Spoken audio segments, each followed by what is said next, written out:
अस्सलाम वालेकुम, मैं हूं फैसल शाहनवाज। आज की वीडियो में हम बात करने वाले हैं कि आप माली साल 2025-26 के लिए किस तरह सेल्स टैक्स लायबिलिटी को कैलकुलेट कर सकते हैं।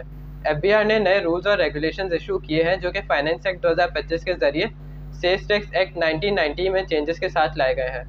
अगर आप पाकिस्तान में बिजनेस करते हैं तो ये वीडियो आपके लिए बहुत ही ज़्यादा यूज़फुल होने वाली है।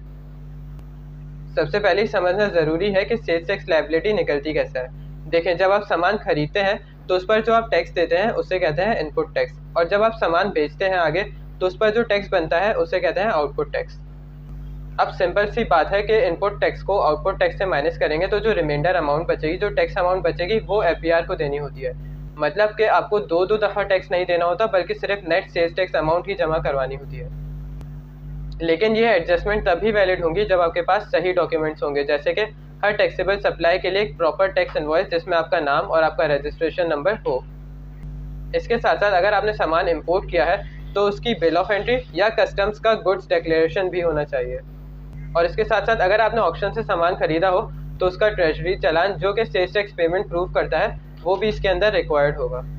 और इसके अंदर इंटरेस्टिंग बात यह है कि अगर आपने इनपुट टैक्स अपने रिटर्न में एडजस्ट नहीं किया तब भी कोई टेंशन लेने की बात नहीं है, क्योंकि अगले 6 टैक्स पीरियड्स तक आप उसे एडजस्ट कर सकते हैं। इसके अलावा कुछ इंडस्ट्रीज जहां वेस्टेज बहुत ज़्यादा होती है वहां पर इनपुट टैक्स में रिस्ट्रिक्शंस भी लगाई जा सकती हैं ताकि जो सिस्टम है उसका मिसयूज़ कंट्रोल ना हो।